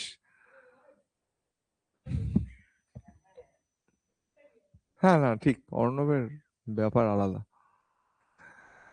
আচ্ছা, তো মোটামুটি রাজা কিন্তু শাসনতান্ত্রিক, বিচার ব্যবস্থা, আইন বিষয়ক সমস্ত জায়গাতেই কিন্তু ডিসিশন নিতেন, কেমন? এবং তিনিই ছিলেন হাইয়েস্ট কোর্ট অফ আপিল, তার কাছেই সর্বোচ্চ আবেদন করা যেত, and the supreme law giver. আমার কথাই শেষ কথা টাইপের বিষয়। মন্ত্রীরা ছিলেন, প্রাইম মিনিস্টার তার মধ্যে প্রধান, এবং তিনি এবং বাকি মন্ত্রীরা তাকে সাহায্য করত তার কাজে। এগুলো তো খুব কমন ব্যাপার। আর বিজয়নগর রাজ্য ভাগ ছিল একটা এম্পায়ার, সেগুলো কয়েকটা প্রদেশ বা মন্ডলমে বিভক্ত ছিল। মন্ডলম বা প্রদেশগুলো কয়েকটা ডিস্ট্রিক্ট বা নাড়ুতে বিভক্ত ছিল। উপজেলা বা সাব ডিস্ট্রিক্ট গুলো স্থলে বিভক্ত ছিল। আর আলটিমেটলি এগুলো গ্রামে বিভক্ত ছিল। এটা সাউথের ক্ষেত্রে কমন ব্যাপার, এটা নিয়ে আলাদা করে বলবার কিছু নেই। যেটা একটু আগেও বলছিলাম, each province was under a governor known as Mandaleshwara or Nayaka, যেটা পরে চিফ মিলিটারি অফিসার হিসেবে আমরা দেখতে পাচ্ছি, কেমন? গ্রাম প্রধান যিনি, তিনি হচ্ছেন Gaur, looked after the administration of the village which was the basic unit of administration। গ্রাম প্রধানকে বলা হচ্ছে গৌড়, কেমন? এবার বিষয় যেটা, যে village autonomy decline during this period due to the imposition of Ayagar system. এইটা একটু বলার বা বোঝার বিষয় আছে, এই আয়াগার সিস্টেম কি আর নায়াঙ্কারা সিস্টেম কি। নায়াঙ্কারা সিস্টেম বিসিএস এও এসছে, এই দুটো সিস্টেম যে কোনো সময় যে কোনো ভাবে আসবে পরীক্ষায়, কেমন? যদি আমি প্রথম দফায় আসি, খেয়াল রাখতে হবে যে নায়াঙ্কারা সিস্টেমের আন্ডারে একই ব্যাপার, দিল্লি সুলতানিতে ইকতা, মুঘলদের জায়গিরদারি, এখানে Nayankara system. Military chiefs were assigned a piece of land called Amaram, কেমন, বা অমরম। তাদেরকে একটা জমি দেওয়া হতো। এই যে চিফ, আবারও বলছি, তাদের বলা হতো নায়ক বা পলিগার। পরে দেখবে মডার্ন ইন্ডিয়াতে পলিগার মুভমেন্ট পড়তে হয়, কেমন? ট্রাইবাল পেজেন্ট মুভমেন্টে পলিগার বিদ্রোহ পড়তে হয়। তো এই যারা মিলিটারি চিফ, তাদের নায়ক বা পলিগার বলা হতো, এবং ওই জমি থেকে তারা তাদের রাজস্ব আদায় করত, তাদের মাইনে পত্র ইত্যাদি, সেনাবাহিনী মেনটেন করা ইত্যাদি চালাতে হতো। এবং তারা যে জমিটা পেল এবং সেখান থেকে রেভিনিউ লাভ করছে, তাতে তাদের কি কি দায়িত্ব পালন করতে হতো? তাদের হস্তি বাহিনী, অশ্ব বাহিনী, সেনা মেনটেন করা নির্দিষ্ট সংখ্যায় করতে হতো, এবং যুদ্ধের সময় রাজা যদি দরকার পড়তো, তাদেরকে সেসব সাপ্লাই দিতে হতো। তোমাকে তার বদলে আমি এই জমিটা দিয়েছি, থাকতে দিয়েছি, রেভিনিউ দিচ্ছি, এই রেভিনিউ থেকে তোমাকে এত কিছু মেনটেন করে কিন্তু চলতে হবে, ঠিক আছে? এটা খেয়াল রাখতে হবে। নায়ক বা মিলিটারি চিফ, যাদেরকে ওই জমিটা দেওয়া হচ্ছে, তারা কিন্তু সেই এরিয়াতে স্বাধীনভাবে কাজ করত। Later they began to assert their military, administrative and economic powers, which later become a major cause of decline of the Vijayanagar Empire। এই যে নায়করা তাদের এরিয়াতে স্বাধীনভাবে থাকতে শুরু করছে, ক্ষমতা ভোগ করছে, এখান থেকেই ফিউডালিজম বা সামন্ততান্ত্রিক কনসেপ্টের জন্ম। অর্থাৎ একটা সাম্রাজ্যের মধ্যে স্বাধীন উপস্থিতি মিলিটারি চিফদের। এখান থেকে অনেকে মনে করছেন যে বিজয়নগরে ছোট ছোট ছোট ছোট রাজ্য তৈরি হতে শুরু করছে, সিস্টেম তৈরি হতে শুরু করছে, যেটা বিজয়নগরের সাম্রাজ্যের ইন্টিগ্রিটির পক্ষে ঠিক ছিল না। Ordinary soldiers of the royal army were usually paid in cash, but big officers were granted territory, that is amaram, with fixed revenue in lieu of their salaries। যারা ছোটখাটো সেনা, তাদেরকে ক্যাশে পেমেন্ট করা হতো, আর বড় পোস্টে যারা, তাদেরকে অলরেডি বলেছি নায়াঙ্কারা সিস্টেমের আন্ডারে পিস অফ ল্যান্ড, জমি দিয়ে দেওয়া হতো, সেই জমির থেকে যা রেভিনিউ আসতো তাই দিয়ে তারা আর্মি মেনটেন করতো। এটাই মোদ্দা কথা, মূল কথা। ওটা গেল নায়নকারা সিস্টেম। এবার যদি আসি আয়াগার সিস্টেম, সেখানে কি দেখা যাচ্ছে, there were body of 12 functionaries who conducted every village affairs, they were granted tax free lands. দেখা যাচ্ছে যে একটা সংস্থা তৈরি করা হচ্ছে অফ 12 ফাংশনারিজ, কেমন 12টা ভাগ, যারা গ্রাম সংক্রান্ত কাজকর্ম দেখাশোনা ইত্যাদি করবে, এবং তাদেরকেও ট্যাক্স ফ্রি ল্যান্ড দেওয়া হচ্ছে। যেই মাত্র এই ট্যাক্স ফ্রি ল্যান্ড দেওয়ার কথা উঠে আসছে না, সেক্ষেত্রে কিন্তু আমরা গুপ্ততেও দেখতে পাচ্ছি সাম্রাজ্য ভাঙতে শুরু করছে। তারা নিজেদের এলাকায় স্বাধীন হয়ে যাচ্ছে, সাম্রাজ্যের মধ্যে মাথাচাড়া দিচ্ছে আর একটা ছোট ছোট এলাকা। এইভাবে আস্তে আস্তে ফিউডালিজম বা সামন্ত হিসাবে, ফিউডাল হিসাবে তারা উঠে আসতে শুরু করছে, স্বাধীন ক্ষমতা ভোগ করছে। সেটা নায়নকারাই বলো, আয়াগার সিস্টেম বলো, সেম ব্যাপার। নায়নকারা মিলিটারি চিফদের ক্ষেত্রে, এটা গ্রামের ক্ষেত্রে আমরা দেখতে পাচ্ছি। আর একটা আয়াগার সিস্টেমের আন্ডারে গুরুত্বপূর্ণ হচ্ছে, এরা হেরিডিটারি অফিসিয়ালস ছিল, বংশানুক্রমিকভাবে ভোগ করত। And there could be no sale or purchase of land in the village without their permission. তাদের অনুমতি ছাড়া জমি কেনা বেচা ইত্যাদি কিচ্ছু চলবে না। মানে বুঝতেই পারছো, গ্রামে তারাই অল ইন অল। রাজা তাকে দিয়ে দিল বটে, কিন্তু তারপর তার কথাই ওই এলাকায় শেষ কথা হয়ে দাঁড়াচ্ছে। তার মানে সে আলাদা করে ক্ষমতা ভোগ করছে রাজা থাকা সত্ত্বেও, খুব স্বাভাবিকভাবেই আলাদা এরিয়া একটা উঠে আসতে শুরু করছে স্বাধীনভাবে রাজত্ব করবার ক্ষেত্রে। সুতরাং এখানে ওই বিজয়নগর সাম্রাজ্যের পতন শুধুমাত্র যে বাহমনির অ্যাটাকে হয়েছিল তা নয়, ইন্টারনাল ডিকে এই কারণেও কিন্তু হতে শুরু করছে। ভিতরে ভিতরে এই ধরনের সিস্টেম কাজ করাতে ইন্টিগ্রিটি নষ্ট হয়ে যাচ্ছে সাম্রাজ্যে। এবার যদি আসি রাজস্ব ব্যবস্থা বা রেভিনিউ সিস্টেম, স্বাভাবিকভাবেই যে কোনো এম্পায়ারে রেভিনিউ আসেই হচ্ছে ল্যান্ড রেভিনিউ, এইখান থেকে, কেমন। তো the most important source of revenue was from the crown lands. Crown land মানে সরকারি খাস জমি, ডিরেক্ট সরকারের আন্ডারে যে জমিগুলো, এবং সেখান থেকে জমি অ্যাসেসমেন্ট করে মাপজোক করে কিরকম কি হচ্ছে সেই অনুযায়ী কিন্তু ফিক্স করা হতো রেভিনিউ কিরকম কি আসবে। কিরকম আসতো revenue? Generally 1/6 of the produce, যা উৎপাদন হতো তার 1/6 ট্যাক্স হিসাবে দিতে হতো। But sometimes it was raise to 50%। কখনো কখনো প্রয়োজন অনুযায়ী 1/6 না করে 50% অব্দিও করে দেওয়া হতো, যেটা দিল্লি সালতানাতে আলাউদ্দিন খিলজিও করেছিলেন, 50% ট্যাক্স রেট বসিয়ে দিয়েছিলেন। সেটা সাম্রাজ্যের পক্ষে বা সাম্রাজ্যের মানে রেভিনিউ এর জন্য অনেকটাই গুরুত্বপূর্ণ ছিল। আর কি কিভাবে আসতো?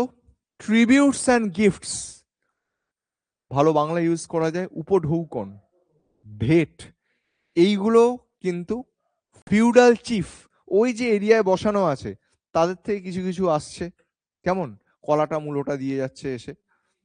Customs collected at the sea ports, এটা বিজয়নগরের স্পেশাল সিস্টেম ছিল। কাস্টমস, সমুদ্রের বন্দরের থেকে শুল্ক বা কাস্টমস আদায় করা।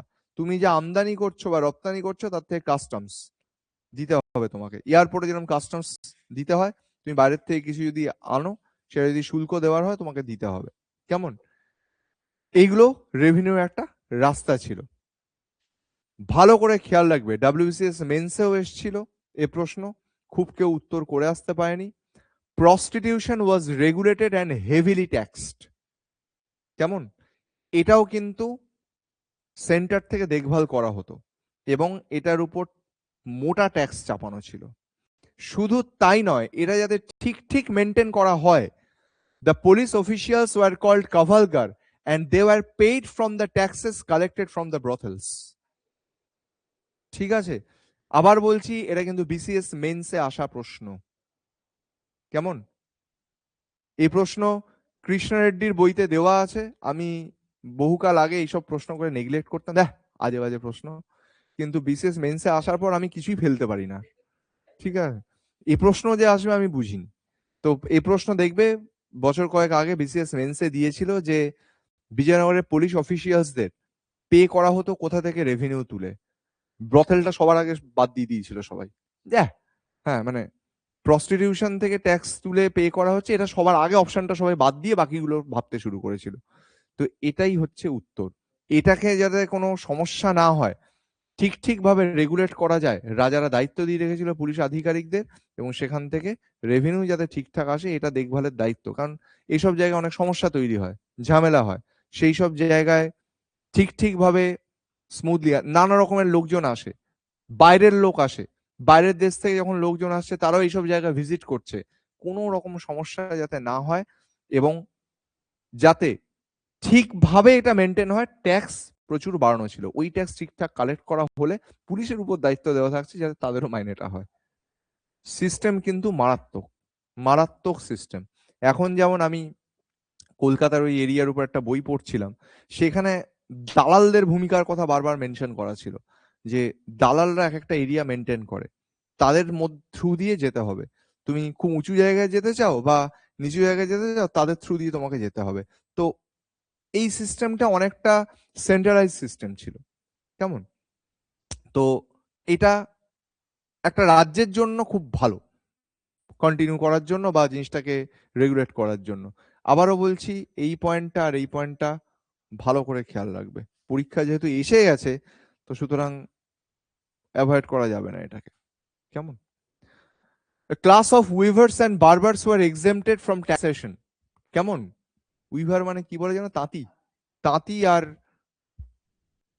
এদের, হ্যাঁ, বাদ দিয়ে দেওয়া হয়েছিল ট্যাক্স থেকে। কারণ এরা মোটামুটি কি হচ্ছে, মানে এদের যে কাজটা করতে হচ্ছে সেটা করতে হবেই, না তো লোকজনের জন্য মুশকিল হয়ে যাবে। তো সেই কারণে এদেরকে ট্যাক্সের আওতার বাইরে রাখা হয়েছিল, ঠিক আছে? কৃষ্ণদেব রায়ের লেখা বই আমুক্ত মাল্যদা অনুযায়ী the expenditure of the state was divided into 4 parts. একটা সাম্রাজ্যের যে খরচ তাকে 4 ভাগে ভাগ করে দেওয়া হয়েছিল। Charities and personal expenditure of the king, রাজা দান ধ্যান করবেন এবং তার ব্যক্তিগত খরচাপাতি। মেনটেনেন্স অফ হর্সেস, একটা রাজ্য বা সাম্রাজ্য চালাতে গেলে ঘোড়ার উপর বা ঘোড়সওয়ার বাহিনীর উপর ডিপেন্ড করতে হয়। মিলিটারি কনকোয়েস্টস, সামরিক অভিযান, and security of the empire, এটা সবচেয়ে গুরুত্বপূর্ণ বিষয়। আমি রাজ্য জয় করলাম, তারপর সেটাকে হাতছাড়া করে দিলাম, তার রাজ্য জয় করার কোনো মানেই নেই। সেটাকে আমি টিকিয়ে রাখতে পারি কিভাবে, এটাই আসল চ্যালেঞ্জ, আর কিচ্ছু না। আর ইম্পোর্ট এক্সপোর্ট আইটেম কি কি ছিল এখানে হালকা করে বলে দেওয়া আছে, একবার চোখ বুলিয়ে নেবে। কি কি আমদানি হতো, কি কি রপ্তানি হতো, সেটা বলে দেওয়া আছে, ঠিক আছে? এবারে বিচার ব্যবস্থা। শুরুতেই বলেছিলাম রাজাই সর্বময় ক্ষমতার অধিকারী, king was the head of justice, he presided over the sabha which was the highest court of appeal. রাজার সিদ্ধান্তই শেষ সিদ্ধান্তই, আমি আগেও বলেছি তোমাদেরকে। আর কি খেয়াল রাখতে হবে? Regular courts for administering justice were set up in different parts of the empire. ওই যে এখন দেখতেই তো পাচ্ছ প্রত্যেক জেলায় আদালত আছে, জেলা আদালত আছে ইত্যাদি, এগুলো ওখানেও কিন্তু সব জায়গাতেই, বা মহকুমা আদালত, এগুলো সবই কিন্তু সেই সময় করা ছিল মোটামুটি। Harsh punishments like mutilation and throwing to elephants were quite common, অর্থাৎ অঙ্গচ্ছেদ, অঙ্গচ্ছেদ করা বা হাতির পায়ের তলায় ফেলে দেওয়া কমন ব্যাপার ছিল, শাস্তি হিসাবে এগুলো খুব কমন ছিল। যে চোর চুরি করে ধরা পড়েছে, তার হাত কেটে দেওয়া হলো, বা বিরাট কোনো অপরাধ করেছে, হাতির পায়ের তলায় ফেলে দেওয়া হলো, এগুলো কমন ব্যাপার ছিল শাস্তি হিসাবে, এগুলো অতীব কমন। এবং কেন? লোকে যাতে ভয় পায়, এই অপরাধ কেউ করতে সাহস না পায়। হওয়া তো 100 বার, 100 বার তাই।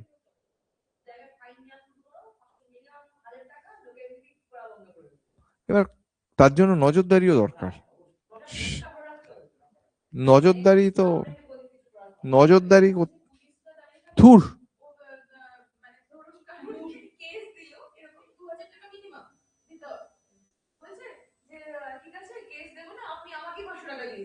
একদম, আমি তো বললাম 500 টাকা দিলে ও বেরিয়ে চলে যাবে, ওর তো রোজগার হলো।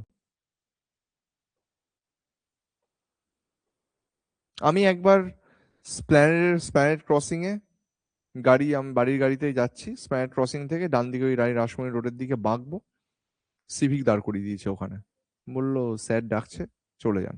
আমি খেয়াল করতে করতে যাচ্ছি যে সবুজ আছে সিগন্যাল, পেরিয়ে গেছি, তারপর হলুদ থেকে লাল হলো, আমি পেরিয়ে গেছি, আমি খেয়াল করেছি।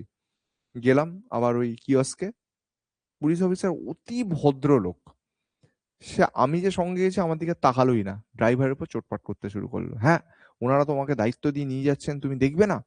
সিগন্যাল ব্রেক করে তুমি চলে যাবে? তুমি ওনাদের কি দায়িত্ব নিয়ে নিয়ে যাচ্ছ? আমি ওরে সাবাস, সে তো বড় লেভেলের খেলোয়াড়। আচ্ছা, ভালো কথা, ঠিক আছে। আমি চুপ করে দাঁড়িয়েছিলাম, নেমন্তন্ন ছিলাম, ভালো কথা। দিয়ে বললেন যে তোমার তো 1000 টাকা ফাইন দিতে হবে। তো তুমি দেবে, ওনারা কেন দেবেন? তোমার দোষ, তুমি দেখবে না সিগন্যাল এসেই? তো বললো যে আমি কিন্তু সবুজ থাকা অবস্থাতেই ক্রস করেছি, আমি যখন ডান দিকে বাঁক নিয়েছি তখন হলুদ হয়ে লাল হলো, আমি কিন্তু সবুজ থাকা অবস্থায়। বললো না, সিসিটিভি ফুটেজ আছে, তো তোমাকে কেন দাঁড় করাবো? নয়তো আমি, আমার তো ইয়ে নেই। আমার মুখ দিয়ে বেরিয়ে যাচ্ছে যে আজকে এখন অব্দি রোজগার হয়নি বোধ হয় না, ওই জন্য দাঁড় করিয়েছেন। বলিনি কিছু। তো এবার উনি মোবাইল টোবাইল বার করলেন, গাড়ির নাম্বার টাম্বার ছবি টবি সবই দেখছি ওনার ওখানে চলে এসছে। উনি প্রেস করার আগে বললেন যে তাহলে 1000 টাকা ফাইন দিই, করে দিচ্ছি নাকি, না কি করব? তখন বুঝলাম লাইনে আসতে চাইছে। কি করা যাবে? আমি বললাম যে কি করলে ভালো হয়? বলে সেটা আপনি বলুন যে কি করা যেতে পারে, আর আপনি 1000 টাকা ফাইন কাটুন। লোকটা আমার দিকে এরকম করে তাকালো, বললো কাটবো? আমি বললাম হ্যাঁ কাটুন, আমার রিসিপ্টটা দরকার আছে, কারণ আমি কনজিউমার ফোরামে যাব। কারণ আমার গাড়ি যে সিগন্যাল ব্রেক করেনি, আপনার তো সিসিটিভি ফুটেজ আছেই। তো আমি এই যে টাকাটা অন্যায়ভাবে আমার কাটা হয়েছে, কনজিউমার ফোরামে বা কনজিউমার কোর্টে যাব। তো তাদের যদি প্রমাণিত হয় আমি ভুল, তা আমি ফাইন আবার দেবো। আর যদি প্রমাণিত হয় যে আপনি ভুল, তাহলে সেটা সিস্টেম যেরকম ভাবে বুঝবে সেটা বুঝে নেবে। লোকটা না হকচকিয়ে গেছে পুলিশটা। আমি বললাম তা আপনি কাটুন, আমি 1000 টাকাই দেবো। আমি 1000 টাকাতেই রফা টফা করবো না, 1000 টাকাই দেবো, আমার রিসিপ্টটা দরকার, যেটা নিয়ে আমি ফার্দার এগোবো। ঠিক আছে যান, আর এরকম করবেন না, এগুলো খেয়াল করে চলবেন না। না, আয় লাইনে আয় এবার, এইবার লাইনে আয় তুই। বাপেরও বাপ আছে, এটা বুঝিয়ে দিতে হবে, না হলে মুশকিল। পরিষ্কার। ও তুমি ইয়ে নেবে, আমার হাতে সময় আছে, আমি দাঁড়িয়ে একটু খেজুর করে এলাম, কোনো অসুবিধা নেই আমার। ঝামেলার অন্ত নেই এদের।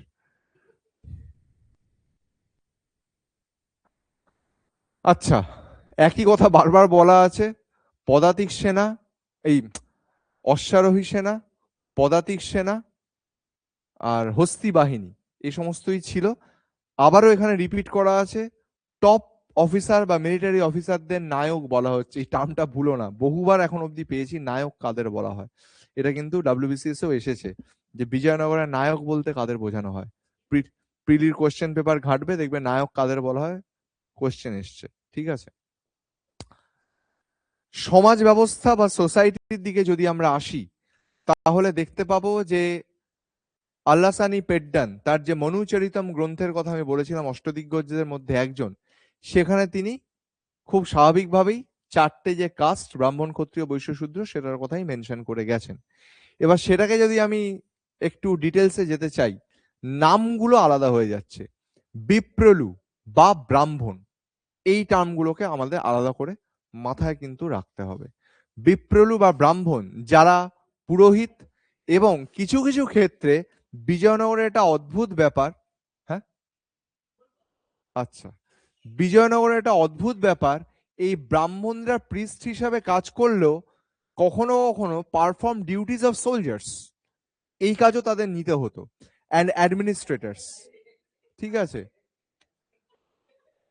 এইটা যে হতোই, এটা শুধুমাত্র যে পেড্ডান বলেছেন তাই নয়, confirm from the description of Domingo page.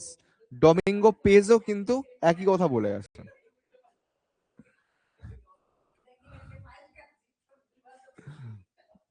Pizza পায়েসে চুবিয়ে।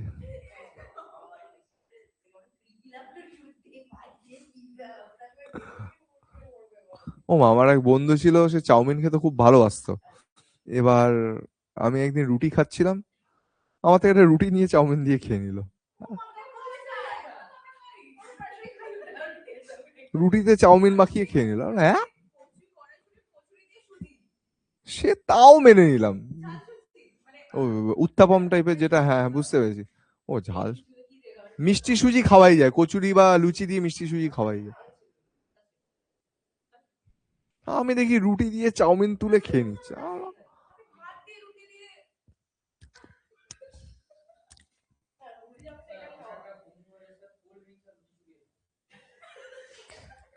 সে আর এই জগতেই নেই, অন্য অন্য এই বেদ মার্গে পৌঁছে গেছে। সেটা অনেকেই খায়, সবই তো ঢুকবে পেটে গিয়ে।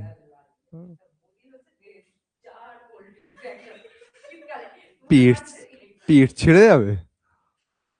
আহ,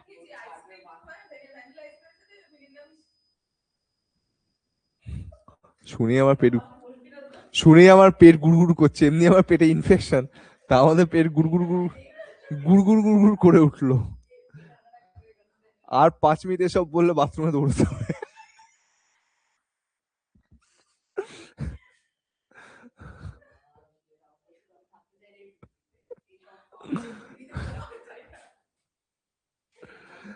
আচ্ছা, ব্রাহ্মণদের বলা হচ্ছে বিপ্রলু, তাদের সোলজার হিসেবেও কাজ করতে হতো। রুলিং ক্লাস বা রাজা, রাজুলু, কেমন এটা নাম কমন, এরা ক্ষত্রিয় থেকে হয়, এটা পরিষ্কার বোঝাই যাচ্ছে। বাট দ্য ক্ষত্রিয় বর্ণ seems to be absent here. এখানে আলাদা বিষয় হচ্ছে সবসময় যে এরা ক্ষত্রিয়ই এরকমটার কিন্তু কোনো মানে নেই। উচ্চারণ করতে পারবে কিনা জানি না। মাটি করতালু অর্থাৎ বৈশ্য, কেমন, মার্চেন্ট বা বণিক, কেমন, ট্রেড অ্যান্ড কমার্স। এই এই নামগুলো মনে রাখাটাই আসল ব্যাপার। এবং আরো উচ্চারণের অযোগ্য নাম, নলভাজাতি ভারু, শূদ্র। হ্যাঁ, শূদ্রদের বলা হচ্ছে যারা চাষবাস করত এবং অন্যান্য আরো প্রফেশনের সাথে নিযুক্ত ছিল। না, এবার দক্ষিণ ভারত শুধু এইসব বলে কাটিয়ে দেবে তা তো হতে পারে না। দক্ষিণ ভারত তাদের ট্র্যাডিশন বজায় রেখে একটা তো নাম তো আসবেই, তাদের কিছু করার নেই।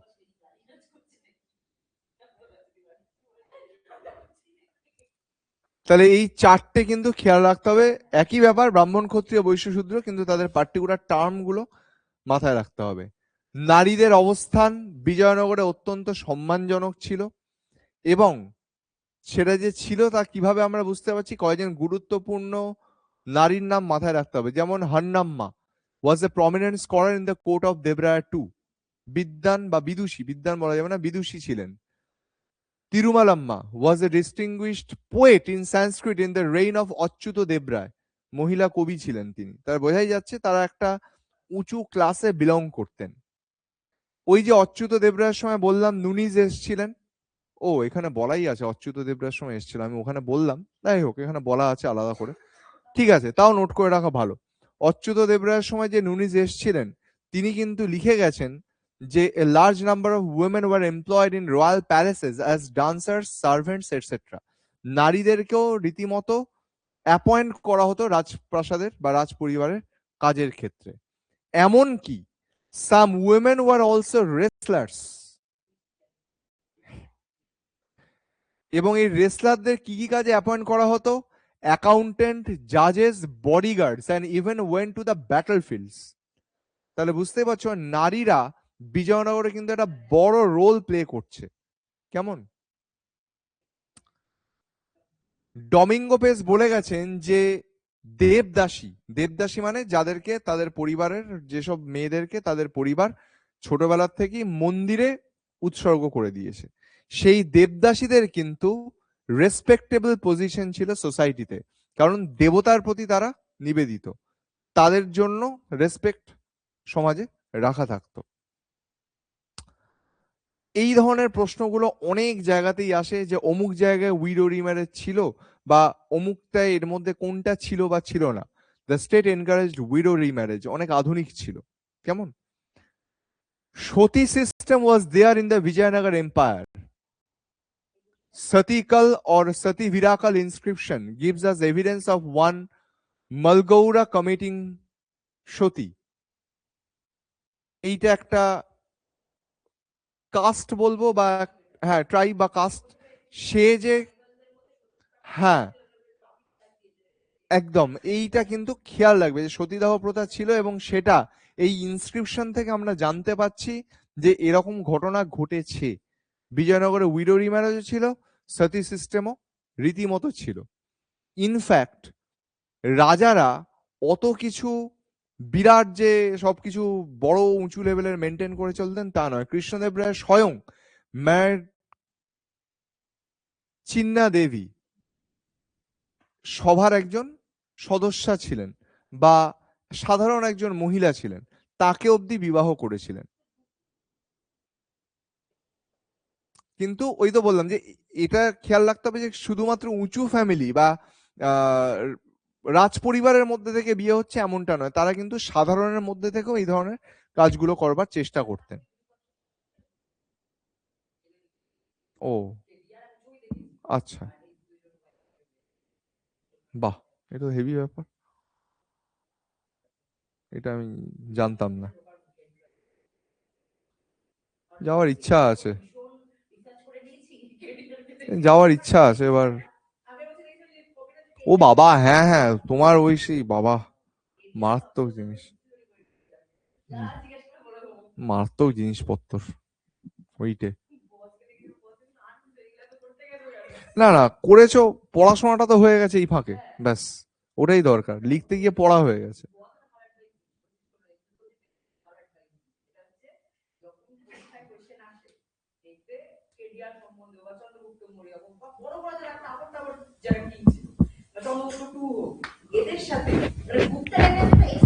হুম,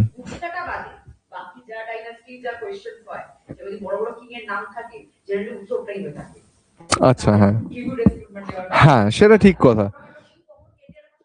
সেই ফর্মুলাটা, হ্যাঁ, এই ফর্মুলাটা ঠিক ফর্মুলা, এইটা ফর্মুলাটা একদম, এই ফর্মুলাটা সঠিক ফর্মুলা, এ ঠিক, এটা এটা না, ইহা খাঁটি কথা, এটা এটা এই ফরম্যাটটা ঠিক, ঠিকই বলেছে। আর কয়েকটা জিনিস খেয়াল রেখে দিতে হবে। আনটাচেবিলিটি বা অস্পৃশ্যতা, এই যে শূদ্ররা, আনটাচেবিলিটি এটা এক্সিস্ট করতো, তার মানে সতীদাহ প্রথা ছিল, আনটাচেবিলিটি ছিল, উইডো রিম্যারেজ ছিল। কেমন? স্লেভারি ওয়াজ কমন, দাস প্রথা ছিল। নিকোলোডি কন্টি, যিনি দেবরায় ওয়ানের সময় এসেছিলেন, says that those who fail to repay debts became the property of the creditor. তুমি যদি আমার থেকে ধার নাও, ঋণ করো, যদি তুমি পে করতে না পারো, তুমি আমার গুলামে পরিণত হচ্ছ, আমি শোধ করে দেবো। হ্যাঁ, তুমি যদি এখন আমাকে 1,50,000 ধার দাও, তাহলে আমার শোধ করতে টাইম লাগবে, তোমার ধার শোধ করতে আমি লোন করব। তাহলে এই হচ্ছে মোটামুটি সোসাইটির গল্প। সোসাইটি বলো বা ট্যাক্সেশন বলো বা ইত্যাদি, এগুলো আমাদের একটু আলাদা করে খেয়াল রেখে চলতে হবে। ঠিক আছে, তাহলে বিজয়নগর মোটামুটি আমরা ওভারঅল আলোচনা করলাম। একটু গ্যাপ দেওয়া যাক, দিয়ে বাহমনি আলোচনা করব, দিলে এই পার্টটা অন্তত শেষ হয়ে যাবে আমাদের। ঠিক আছে,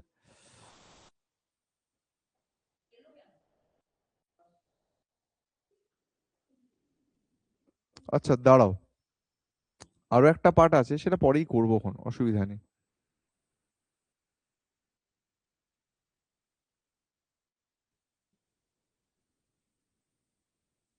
হুম, ঠিক আছে, থাক, এটা পরে করব। আরো আছে, মালপত্র আরো দেওয়া আছে, আরো আছে, আর্কিটেকচার হ্যান ত্যান অনেক কিছু আছে, সেটা পরে আমরা দেখে নিচ্ছি। ওটার বাহমনিটা পরে দেখে নিচ্ছি, সমস্যা, আমি দেখে নিচ্ছি। আচ্ছা, এইটাকে অফ করে দিও, তাহলে তারপর আমরা 12টা 13 তো, ও ঠিক আছে, আবার খানিক পর থেকে শুরু করে নেবো, সমস্যা নেই।